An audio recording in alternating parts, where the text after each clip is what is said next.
Hey, welcome back to my channel. My name is Della if you're new here, and let me go ahead and say off the back, if you clicked on this video thinking that you were going to get a public school bashing, that is not what this video is. So I just want to go ahead and put that out there because I don't want you to feel like it's clickbait or anything like that. My husband was actually a public school teacher and coach up until last year. This is his first year not teaching for about 8 years, and I went to public school all the way up through high school, from kindergarten.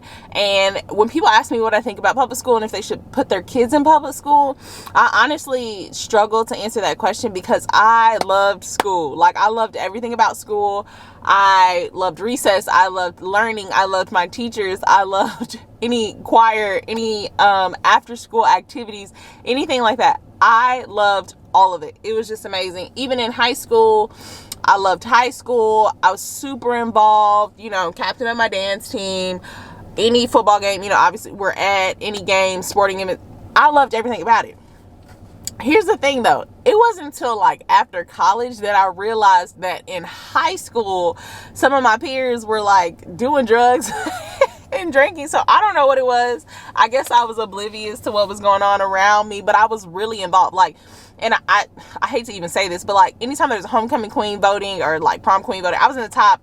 I was in the mix. Okay. I was on the court. And I say that because not to like, but I don't want y'all to think like, oh, you were lame, that's why you didn't know how bad public school was. No, I was in the mix, but I don't know, maybe it was the presence of the Holy Spirit that my parents prayed for me. I don't know, because I just wasn't involved in all that. So back to my daughter. So I'm going to tell you why we pulled her out, and then I'll tell you kind of what we're going to do next, because it's not homeschool, and that's okay if you can't homeschool. But let me tell you. So whenever she gets in the car, we always, sorry, the lighting is weird. I don't know what's going on, but we're going to rock with it. Whenever she gets in the car after school, we say, hey, how are you? How was your day? And then we say, what did you learn? Her answer would be, and we've only did this for a month, right? Because she was in one school, we moved her to a school closer because I needed her closer, and later start times, all the things. So her answer would be, we learned letter H, but then the kids would not be quiet, so we couldn't do whatever else. And so I'm like, okay, that's fine, it's new, whatever, like it's gonna take time. But then that would continuously be her answer. And then honestly, there were two things that kind of just did it for me. One day she got in the car. No, one day I picked her up and I asked her the same thing. She had the same answer. And then actually there was three things. So she got in the car one day. She said we learned letter H, and then she just started crying because we had bought some marshmallows because they were supposed to do this fun activity. And she was like, we didn't get to do the activity because the kids wouldn't act right. So I'm assuming the teacher was like, well, since y'all won't be quiet and we can't do this activity, so we're not going to be able to do the fun stuff, which I get it. And then the next time, this one really broke my heart. I had picked them up and we ran to Target to do something. And my middle daughter, she's like me kind of, and like she just gets so excited, and so she doesn't mean to cut you off, but she just wants to say what she wants to say, and we're working on it. So then my oldest daughter, who was in school, was like, stop cutting me off. She just went off. She was like, stop cutting me off. She didn't say stop cutting me off. She said, stop. You're doing exactly what those kids at the school do. And she was so angry and just irritated. And so when I saw that, I was like, I called her out, and I was like, that's not what you do. Like, that's not how we do that. If she's frustrating you, then you just need to tell her, please stop doing that. And then kind of explain, or take a deep breath. We talked through that. And so I told my husband, I was like, it just broke my heart that she was so irritated. Like the school day had her so on edge that's how she responded, because then that's getting her out of her character, and I don't like that. And then listen, she got in the car one day and told me that somebody spit in her face. And I'm not trying to go to jail for fighting kids. So for me, I was like, that's it. We're making a change. Okay. Now, let me tell you this, because everybody's always, I don't know, public school is such a mystery nowadays, especially in like the Christian community. Like, it's ridiculous. But let me tell you what was going down in that school was the teachers. Her teacher was a teacher for 20 years. So I just highly doubt it was a classroom management issue. I just really do. I'm still giving her the benefit of the doubt. The teachers, the leadership, like the principals, and were so kind. I mean, every time my daughter would get out the car and go in, there was this lady she would hug, and you could tell they just genuinely care for the kids. So there are still teachers, because I don't know, I just hate when people try to make it seem like all these teachers in public school are wilding out and they're teaching the kids, they're indoctrinating the kids and all these things. And I know there's that going on as far as like curriculum. I'm not dumb. Like, I get that. I know what's going on. This video is not about that, but I do want to tell you that there are still people out here loving on these children, praying for these children, being a safe place for them, because hello, privilege, right? Everybody doesn't have the privilege to homeschool their kids or put them in private school. So I want to tell you, do not be discouraged. There are still teachers out there doing that. Shoot, my husband was one of those teachers that was really there for his students and pushing them to FCA, which is Fellowship of Christian Athletes, all the things. So that is still going on in schools. Praise the Lord. Okay. In public schools, that is still going on. And before you say you need to make sure you live in a good district, like that's why I live in a good district. We live in a great district. Our district was rated, it had an A rating. Although, COVID, I feel like messed everybody up, but our district was like ranked one of the top districts in Texas, and Texas is a big state. So we're in the top district, which that means different things, because that don't even really like, if you're picking your schools based off of that, you could be missing some things. Because to be honest, my husband taught in a district that for a little bit had an F rating and a D rating. But the educators were phenomenal. Okay. I'm just going to put that out there. Anyways.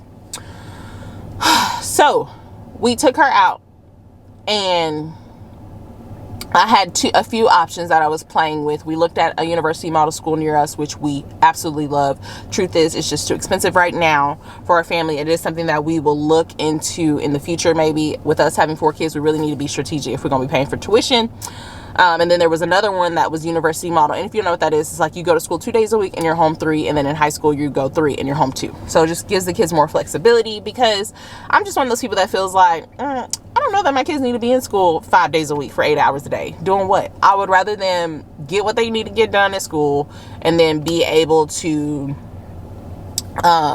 spend time pursuing things that they actually have a natural interest in. And that's what I do love about the homeschooling community.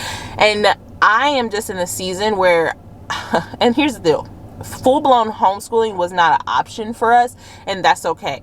Like, I just want to release you from that, because here in the YouTube streets, like, I know homeschooling is just the thing to do, and homeschooling is always an option for my kids. Okay, I know I'm not making sense. If something ever goes down to where my kids need to be pulled from any schooling, whether that's a learning disability or just something that needs to be worked on, my husband and I have always wanted to make that option. That's why flexible work is really important for me. And it just is. So if any of my kids tell me I just can't do it, I need to be at home for a season or whatever, we gonna make it happen. However, that is not my first go-to in this season, because I just had a baby 2 months ago. I do everything else at home. Y'all know we're starting a business. My husband will work from sunup to sundown, and it's just me. So mama, if you feel like, man, I kind of want a different alternative way of schooling, but I do not have it in me to homeschool, that is okay. I clean. We don't have no maid. We don't have, like, everything is on me, and I have 4 children under 6. So it is okay for me to say that in this season, I do not want to add homeschooling on top of that. I am one that I do send my kids to school later. I'm not in a rush to send them to pre-K. We do pre-K at home. And they go to like a Mother's Day out a few hours a week at our church. Okay. Just because I like to work on different things with them that I might see in their character, or, maybe whatever. Sorry, I feel like I'm just all over the place. Okay, so what are we doing for school? Yes, we looked into the 2 university model schools. One is accredited, one is not. The one that is not accredited was a phenomenal option. It's a little further away from home, but it is cheap. Like, compared to private schools, I think it's like $1,800 a year. That's $200 a month. That is cheap. I think the only reason I didn't bite the bullet on that one was, again, I didn't know that I had the capacity for the at-home days to do what I felt like she would need. And their younger kids up to 2nd grade go Tuesday, Thursday, and then the older kids go Monday, Wednesday, Friday. So it's like maybe 30 minutes from the house. And so that would still have me driving up to the school every day, 30 minutes, because once my other daughter starts, they will be on opposite days. I think that was the real thing that made me not bite the bullet on that one. So what we chose was like a charter school. And you gotta be careful with charter schools, because some charter schools are just like mini public schools, and you might as well just be using the public school because they have more resources. But some charter schools are very strategic in the way they set themselves up to bring together a like-minded community. So this charter school I love. It was planted by one of the university model schools in our area, and it's shorter days. So we go in at 8:30 and we get off at 1:50, and so that's perfect. The only hard part was if I'm in the office at church, that 1 or 2 times a week that I'm there, I have to leave early, or I had to adjust nap time. But for me, it's worth it, because when she gets home, we have, and the exchange is that you do have to do a little bit of homeschooling, but it's not a lot at all. And she has more time to go outside. When we get home, we're not getting home at 4 o'clock, and then dance starts at 5, and we're like running around trying to get our life together. I don't like all that. Like, I wanted more flexibility in our schedule, especially if we had something going on at church at night. And when you're a ministry family, your weekends are not your own. You know that. So I'm excited about it. I love it. Yes, we were there for a month. Was it hard? Guys, it was so hard when I changed her school,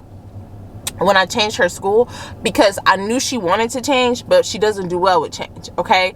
And she cried. I'm not gonna lie to you. She cried. She's gonna miss her teachers and like a few of the friends that she made. Yes, it was hard. But here's what I want to tell you and encourage you with, even if you aren't going through the school thing. You have permission to shift things in your life until they're in alignment with the vision that God gave you, okay? Flexibility is huge for us, right? Giving our kids freedoms, just not doing things just because, oh, this is what you do next. We don't do anything on automatic. We try to be intentional about everything. And so, yes, you have permission to shift. If your job is not it ain't it. You're like, this ain't it. You have permission to build up your skill set, to explore different business options, to make that shift. You have permission to bring, like, if there is an uneasiness in your life and God is like, keeps knocking on you, and God kept telling me, like, girl, make a shift in her schooling. But I was scared because it's a change. People don't switch their kids' schools in the first month. It don't matter what people do. If you feel like the Lord is telling you to do something to get it in more alignment with what he is ultimately calling you to do, just do it. And we keep talking about, like, with schooling, no decision is a permanent decision, which is hard for me because I went to the same school from kindergarten to, not the same school, but y'all know what I mean, the feeder school. So I went through kindergarten all the way up to 12th grade. So it was hard for me to shift that mindset, but every year is a different year. We'll reassess. And so you really got to look at everything around you. I hate seeing people just go through the motions, like, because this is what somebody told me I can do or what I can do and all the things, but you have permission to shift. Okay. You have full permission to shift. And, I wanted to encourage you guys with that today.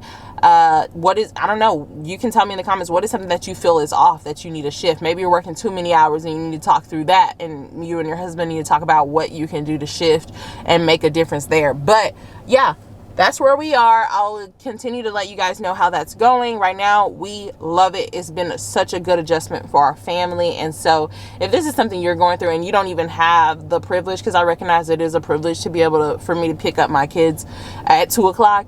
I just pray the Lord opens doors for you and offers a way for you to just make that shift, especially when it comes to your babies, when you feel the Lord calling you to make a shift for them. So I love you guys, and I will see you in my next video. Bye.